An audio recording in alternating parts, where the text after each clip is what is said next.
"You're not the man I married, Joseph. You used to have a future." That's what Elaine told me the night she walked out.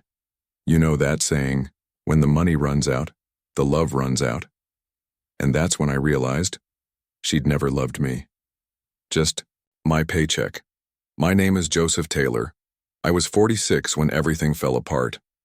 For 13 years I thought I had a marriage built on love. Turns out, it was built on status. We'd dated for 2 years before tying the knot, back when I was still a rising star in corporate banking. Sharp suits, steady promotions, cocktail parties with executives who called me Joe, like we were all friends. I had a clean reputation, a future, and I thought Elaine was part of it. She was 32, energetic, always laughing, always chasing the next big thrill. People said we were an odd match. She liked clubs, I liked spreadsheets, but love, right? Or at least I believed it was. She moved into my apartment after 6 months. We got married the next spring. I paid off her student loans, upgraded her car, and she redecorated the condo to look like something out of a magazine. A power couple, our neighbors used to say. But here's the thing about small towns. They love to watch you rise, just so they can gossip harder when you fall. Phew. Scandal started with a routine audit, some misallocated funds, a missing transaction log. Suddenly fingers pointed at me. Internal investigation. Board meetings behind closed doors. I was put on leave while they reviewed discrepancies. Next thing I knew, my name was being whispered over coffee counters and pharmacy lines. Heard he skimmed money. Always thought he looked a little too slick. I bet Elaine's regretting that one. She wasn't regretting anything, she was partying harder. Girls' nights became girls' weekends. I'd be up at dawn printing resumes while she stumbled in at 5 a.m. reeking of gin and cheap perfume. The day I walked out the front door to look for work, she walked in, heels in her hand, mascara smudged, not even pretending to care. I never found proof that she cheated. But I found everything else. Indifference, disrespect, and a woman who was only loyal to the lifestyle, not the man who built it. Still, I didn't collapse. I couldn't afford to. The mortgage was months behind, and my name was the only one on the papers. I sold the car, took temp jobs under the radar, did freelance accounting for small local businesses, anything to keep the lights on and food in the fridge. Elaine didn't cook. She barely came home.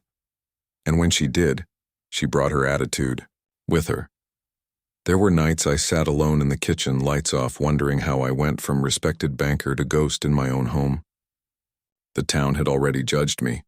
My own wife had abandoned me emotionally, but somehow I still believed I could come back. Not for them. For me. I joined Midstate Federal when it was nothing more than a dusty branch office on the edge of town. Back then it wasn't about suits or scandals, it was about service. I started in a cramped cubicle with a second-hand monitor and a drawer that jammed every time I opened it. But I showed up early, stayed late, took every odd client, every boring audit. Within 5 years, I was managing accounts bigger than the branch itself. It wasn't luck, it was obsession. I'd built systems from scratch, introduced credit frameworks that increased loan approvals without risking defaults, streamlined internal operations with risk audits no one else wanted to touch. People thought the numbers just worked out on their own. They didn't. I made them. By year 10, I was senior manager, trusted, respected, the kind of guy whose signature closed million-dollar files. I shook hands that mattered, trained every new hire that came through the door, helped double the client base. Midstate grew and I grew with it. But the closer you get to the top, the more knives you collect in your back. When the culture shifted, when profit trumped ethics and the new board brought in efficiency consultants, my loyalty became a liability, my knowledge a threat. And that's when they started watching me, waiting for the perfect moment to cut me loose. It didn't happen all at once, it never does. First, they moved my office to the back, said they needed the front space for client visibility. Then came the sudden meetings I wasn't invited to. Projects I'd created were quietly reassigned. New hires stopped being introduced to me. One day I saw a memo I'd written, verbatim, being presented by someone else in a team meeting like it was their idea. Nobody said a word, not even a glance in my direction. I was still working 12-hour days, holding the place together while everyone played musical chairs with titles and buzzwords. But the air had changed, you could feel it, like they were preparing the stage for a show I wasn't allowed to be in anymore. At home, the silence was louder. Elaine barely spoke to me unless it was to complain about the house, about the bills, about how she used to be proud of me. She stopped wearing her wedding ring, started locking her phone, started posting selfies with captions like, "Surround yourself with energy that lifts you," whatever that meant. Once, I woke up at 4:45 to get to a freelance bookkeeping gig across town, just trying to scrape together enough to keep the lights on. I opened the door to leave and she was just coming in. Smudged eyeliner, heels in her hand, hair a mess. She looked at me like I was the intruder. "You're really up this early?" she said, yawning. "No," I replied. "I just haven't slept in 2 years." The worst part? I still wanted to believe she'd come around, that this was a phase, that once I got my name cleared, the money would come back and so would the love. But deep down I already knew. The Joseph she married, the version with power, status, prestige, was the only one she ever wanted. And now that I was broken, I was just another burden, a man to be replaced. It didn't happen with fireworks or shouting. There was no final fight, no slammed doors, no dramatic exit. Just a slow, cold drift, like the temperature in a room after the heat's been turned off and no one notices until their fingers go numb. I stopped asking where Elaine was going. Stopped waiting for her to come home. Stopped explaining myself. I withdrew quietly, like a soldier returning from war who knew better than to talk about the battle. Every time I looked in the mirror, I didn't see a victim. I saw a man calculating, watching, learning.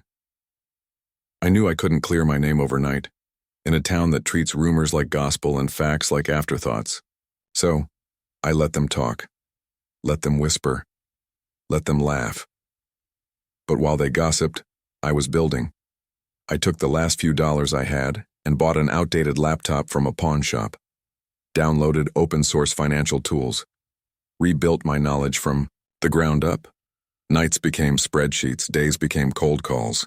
I started advising small businesses under the table, helping them clean up their books, restructure debt, avoid the same traps that nearly buried me. No one knew it was me behind the screen. I used a pseudonym, a clean slate. And little by little, my name, well, my new name, started showing up in the right circles. The same people who once whispered thief in the grocery aisle were now forwarding my services to their friends without knowing I was the man they tried to erase. And Elaine, she didn't notice a thing. She was too busy living her best life. That was fine. She'd notice soon enough. The email came at 6:42 a.m. on a Tuesday. I was sipping bitter instant coffee in my rented one-bedroom over the old auto shop. Subject: line, potential partnership inquiry. At first I thought it was spam. Then I read the signature. Martin Kessler, Regional Director, Orion Capital Partners. I'd helped a small business with a complex debt restructuring a few weeks before. Turns out, that small business was a holding of Orion. They'd quietly been vetting advisors who actually understood credit risk from the inside out, and someone mentioned me, or at least the version of me I had reinvented. I met Martin 2 days later in a modest downtown cafe. No suits, no boardroom, just two men with coffee and purpose. "You've been doing this under the radar?" he asked, sliding a folder across the table. I had to. Then let's make it official. They didn't want me as a freelancer. They wanted me as a partner. Credit operations, micro-lending systems, infrastructure for underserved businesses in emerging towns, just like the one that once buried me. It wasn't just a job. It was a rebirth. Within 6 months, I had an office, a logo, a license, and a staff of 3. People I handpicked for skill, not for their LinkedIn smiles. I named it Redline Credit Group. Not because of speed, because for years I lived under the red line, and I knew exactly how to help others climb out. And just like that, I wasn't Joseph, the ex-banker. I was Joseph, founder and CEO, the man who'd been accused of theft, now helping businesses manage millions. Word started spreading fast, but not through gossip this time, through results. Even Mid-State Federal, yes, the very bank that tossed me out like a liability, reached out. They wanted to explore synergies. I didn't even respond. Why would I? I was building something better, cleaner, mine. Around the same time, Elaine sent me a message. Hey, just checking in. Hope, you're okay. No context, no apology, just a breadcrumb tossed like bait. I didn't answer. Not because I was bitter, because I was busy. Busy signing the lease for our second location. Busy onboarding a new client portfolio worth more than my old salary ever paid me. Busy proving, in every quiet move I made, that survival wasn't enough.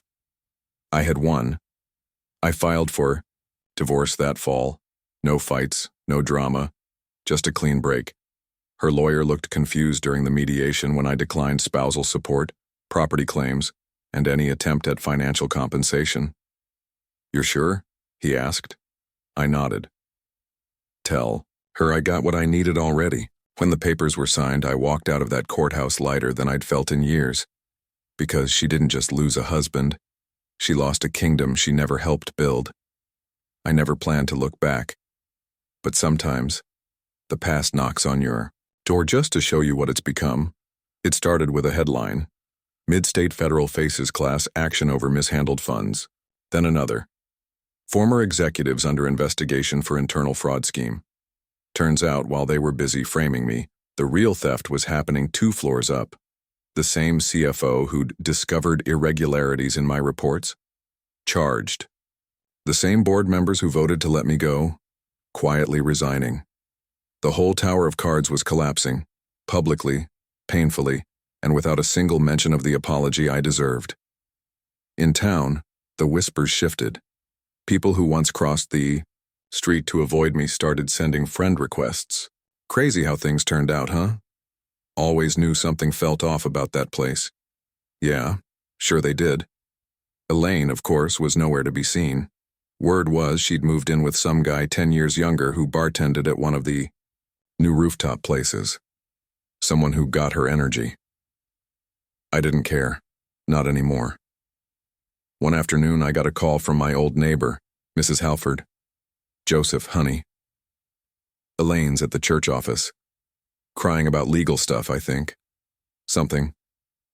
With her taxes or debts, I don't know. She asked about you. I thanked her and hung up. Let her cry. Let her feel the silence she once made me live in. Let her see what happens when you trade loyalty for temporary thrills. At Redline, we were onboarding a new regional contract. I looked out from my office window, bigger than any room I ever had at Midstate, and watched my new team laugh together in the break room. Young people, older professionals, some just like me, coming back from something. Not one of them cared about my past. They respected my journey because I walked it. I didn't need to clear my name anymore. The world did it for me. And the best part, I didn't throw a single stone. It was a Tuesday morning when I got the message. We found something. You need to see this. It came from Daniel Monroe, a former junior analyst at Midstate. Quiet kid. Never stood out much. But apparently, he'd been cleaning out old digital archives as part of the bankruptcy audits when he stumbled across a hidden folder. It had my name on it, but not in the way I expected. Dozens of internal memos, fabricated reports, email chains between the CFO and board members. They weren't just ignoring the fraud, they were orchestrating it. And I was the cover story. They needed a scapegoat. Someone with enough access to make the false data believable, but not enough power to fight back once it hit the press. That someone was me. One of the documents had the subject line, "If we move fast, Joseph won't see it coming." I stared at that line for a long time. I'd spent years wondering if I'd made a mistake. If I could have caught it sooner. If I'd failed somehow, but now I knew. It wasn't my failure, it was their plot. I forwarded everything to my lawyer. He paused after reading the first file and just muttered, You want blood or do you want peace? I want truth, I said, and I want it public. Within a week, subpoenas were issued. Within a month, depositions began. And by the end of the quarter, a local journalist published a 9-page exposé titled, "The Banker Who Was Buried Alive." My face was on the cover, not as a villain, but as the man who survived a system designed to eat him alive. The article went viral in town, even reached a few national outlets that covered financial injustice. I got calls from advocacy groups. Universities asked me to speak to students about resilience in the financial sector. And then I got a letter from Elaine. No envelope, just one folded sheet of paper. I don't know what to say. I didn't know they did that to you. I should have believed in you. I should have stood by you. I hope you can forgive me someday. I read it once. Then I tore it in half. Forgiveness doesn't live in a letter. It lives in time, in showing up, in staying when things fall apart, and she had none of that in her. But I wasn't bitter. I wasn't even angry. Because in that moment, holding the evidence of everything they tried to bury, I felt something stronger than revenge. I felt clarity. They took my name. They twisted my story. They left me for dead. But I didn't just survive. I outlived the lie. When I launched Redline Credit Group, I wasn't thinking about making headlines. I wasn't chasing revenge. I just wanted to build something real. Something no one could take from me this time. I started with 3 clients. All small, all struggling. But I treated each one like they were a Fortune 500 company. I answered calls at midnight, helped them restructure their debt from scratch, explained every detail of a contract until they felt empowered, not intimidated. Word spread. Then came the first major contract, then another. Then a city council member approached me to advise on their municipal loan program. Then came the call from a university in Atlanta. We'd like you to guest lecture on ethical finance. That hit different. Because back when I was being dragged through the mud, not one voice stood up for me. Now the same town that whispered behind my back started inviting me to speak in front of their boards. People stopped calling me the guy who got fired. They started calling me Mr. Taylor. At Redline, we grew slow. On purpose, I didn't want hype. I wanted consistency, trust. I hired people who'd been overlooked like I had. People with talent, not titles. Veterans, single moms, ex-bankers, who walked out of broken institutions with nothing but dignity in their pockets. We weren't just building a business. We were building a standard. Clients told me they felt seen, not just as accounts, but as people. Every policy we created had one question behind it. Would I have needed this when I was at my lowest? And if the answer was yes, we made it happen. Some folks in the industry mocked us at first, called it sentimental banking, until those same firms started losing clients. To us. One afternoon, I walked past the old Mid-State building. It was boarded up, the signage gone, only the frame left standing. Funny how places that once felt indestructible can vanish without a sound. I stood there for a moment, coffee in hand, wearing the same watch I'd worn on the day they fired me. And I didn't feel triumph. I felt stillness. I had no need to yell, to prove, to reclaim. Because now, I was the one setting the standard. I no longer needed someone else's desk to be powerful. I'd built my own table, and I was only just getting started. It was a Thursday, when the email came in. Subject, strategic acquisition discussion. Confidential. I recognized the sender immediately. Hawthorne Group Holdings, one of the largest financial conglomerates in the state. The same group that absorbed what was left of Mid-State Federal after the collapse. Same logo, same board, just a shinier website. Inside the email, we've been following the rise of Redline Credit Group. Your name keeps coming up in high-level discussions regarding ethical reform in community finance. We'd like to propose a partnership, possibly even a leadership role in our upcoming merger between regional credit divisions. I stared at the screen for a long time. They didn't know it yet, but the man they were inviting to modernize their systems was the same man they tried to bury years ago under lies and whispers. The irony wasn't lost on me. I didn't reply right away. I went for a walk. No music, no calls, just the quiet sound of boots on pavement. I passed the coffee shop where I once met a stranger named Martin Kessler, who'd offered me a second chance when no one else would. I passed the grocery store where people used to glance away when they saw me down the frozen aisle. Now they smiled. Some even waved. That night, I called a meeting with my senior team, 5 people I trusted like family. I laid the offer on the table. I'll only consider this, I said, if we're the ones setting the terms. We're not being absorbed. We're leading. Silence at first, then smiles, nods. A fire in their eyes I hadn't seen since our early days. The next morning I sent a reply. I'll meet with your board, but I don't report to them. I sit at the table with voting rights. Redline keeps its name, keeps its culture. And we set the compliance structure from day one. No exceptions. If that's a problem, then we're done here. 3 hours later, I received a call from Hawthorne's VP. His voice was careful. That's a bold proposal, Mr. Taylor. No, that's the only proposal. He didn't argue. They accepted. Just like that, the same boardroom that once kicked me to the curb was now asking me to lead their integration efforts. But there was no vengeance in my voice, no gloating in my tone. I wasn't interested in payback. I was interested in principles. If I was going to build something that outlasted me, it couldn't be fueled by ego.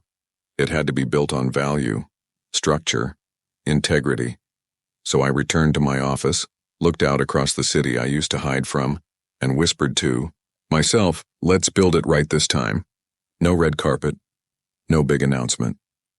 Just a Monday morning in early spring when I walked through the glass doors of the same building that once escorted me out with whispers and paperwork.